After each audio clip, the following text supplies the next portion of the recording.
जन लोकपाल पर भारी विरोध के बाद लगता है एक बार फिर आम आदमी पार्टी के नेताओं को अन्ना हजारे की याद आई है।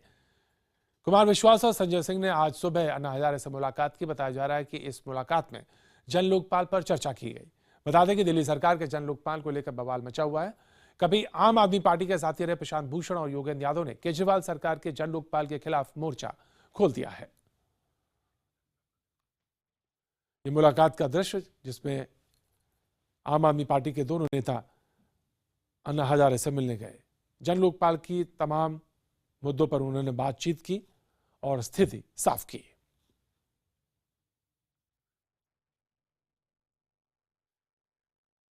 जन लोकपाल पर भारी विरोध का जो सामना करना पड़ रहा था, उसके बाद आम आदमी पार्टी ने के दो नेताओं ने, कुमार विश्वास और संजय सिंह ने फैसला किया पार्टी की तरफ से कि वो अन्ना हजारे से मुलाकात करेंगे। तो आज सुबह अन्ना हजारे से मुलाकात हुई। बताया जा रहा है कि इस मुलाकात में जन लोकपाल पर जो उसके मुद्दे हैं, जो उसके पॉइंट्स हैं, उस पर चर्चा की गई। हम आपको बता दें कि दिल्ली सरकार के जन लोकपाल को लेकर काफी हो हल्ला मचा हुआ है। कभी आम आदमी पार्टी के साथी रहे प्रशांत भूषण और योगेंद्र यादव ने केजरीवाल सरकार को जन लोकपाल के कुछ पॉइंट्स और मुद्दे पर घेरा हुआ है। उन्होंने कहा कि जिस तरह से जन लोकपाल पर सरकार का दखल रहेगा, उससे उसका उपयोगिता पर या उसके कामकाज पर असर पड़ेगा। अन्ना से मुलाकात के दौरान क्या बात हुई, इसके बारे में जानने के लिए हमने कुछ देर पहले फोन पर बात की आम आदमी पार्टी नेता संजय सिंह से, जिनका कहना है कि अन्ना ने जन लोकपाल पर कुछ सुझाव दिए हैं जिसे उन्होंने दिल्ली सरकार के सामने रखा है। संजय जी, सबसे पहला सवाल तो मैं यही जानना चाहूंगा कि आज आप और कुमार विश्वास अन्ना जी से मिलने गए थे लोकपाल बिल को लेकर, तो क्या बातचीत हुई? क्योंकि दिल्ली में तो आपके कई पुराने साथी इस पर बड़ा विवाद कर रहे हैं, खिलाफत भी कर रहे हैं। देखिए, अन्ना हजारे जी से आज बहुत ही अच्छी मुलाकात हुई और क्योंकि इस जन लोकपाल आंदोलन के जनक हैं अन्ना जी, और अन्ना जी ने ही पूरे देश को जगाया था जन लोकपाल के लिए, तो जो भ्रम पिछले दिनों कुछ फैलाया जा रहा था जन लोकपाल कानून को लेकर, जो अलग अलग चर्चाएं हो रही थी, उस पर सरकार की स्थिति, पार्टी की स्थिति स्पष्ट करने के लिए डॉक्टर कुमार विश्वास जी और हम यहाँ पे आए थे और हम लोगों ने एक एक पॉइंट उनके सामने रखा और बताया कि जो जन लोकपाल को लेकर सवाल उठाए जा रहे हैं, दरअसल सच्चाई ये है। उसके बाद अन्ना जी ने कुछ सुझाव अपनी ओर से जोड़े, उसको दिल्ली सरकार के सामने उनके सुझाव को हम लोग प्रस्ताव के रूप में रखेंगे।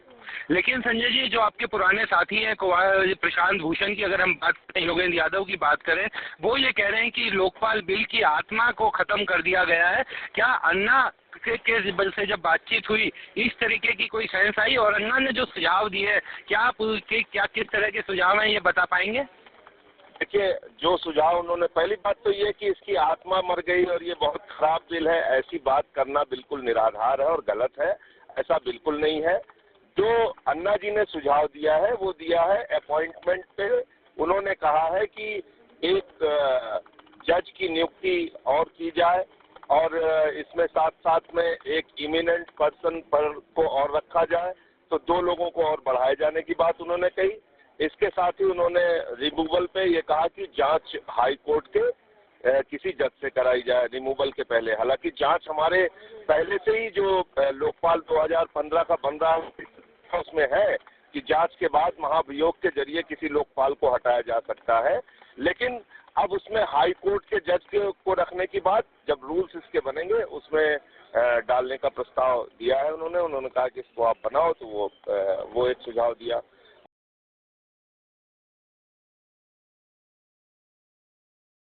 दिल्ली सरकार के जन लोकपाल को लेकर प्रशांत भूषण लगातार सीएम अरविंद केजरीवाल पर हमला कर रहे थे। इस बीच आम आदमी पार्टी के नेता आशीष खेतान ने ट्वीट कर प्रशांत भूषण को चुनौती दे डाली। आशीष खेतान ने काले धन, विदेशी खातों की जांच जैसे कई मुद्दों पर प्रशांत भूषण को घेरते हुए एक के बाद एक कई ट्वीट किए। यही नहीं, आशीष खेतान ने योगेंद्र यादव और प्रशांत भूषण को बहस के लिए चुनौती भी दे डाली। बता दें कि प्रशांत भूषण ने जन लोकपाल पर बहस के लिए सीएम केजरीवाल को चुनौती दी थी।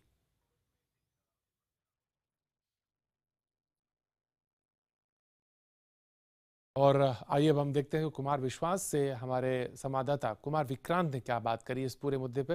देखते हैं उनका क्या कहना है।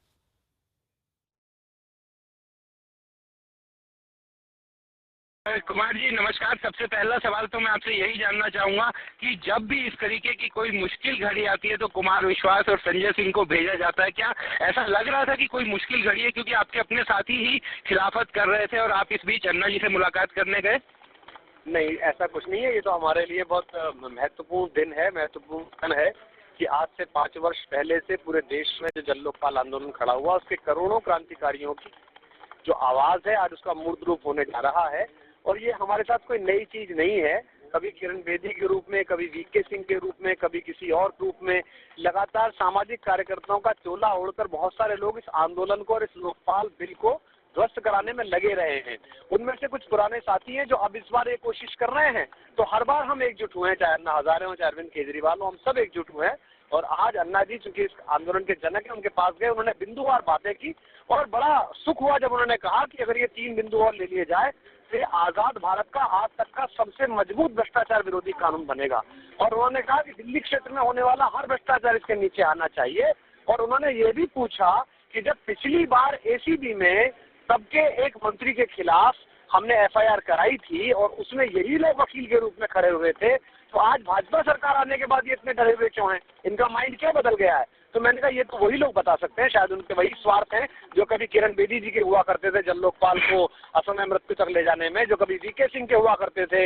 एक सेना नायक की अपनी गरिमा का उन्होंने दुरुपयोग किया और सैनिकों के साथ चल करके वो आज वहाँ बैठे हुए हैं, प्रेस को भी गालियां देते हैं। तो मुझे लगता है कि एक बार फिर विजय हुई है सत्य और दिल्ली के विधायकों से हमारा अनुरोध होगा कि वो अन्ना जी के सुझावों को स्वीकारें। पार्टी अनुरोध करेगी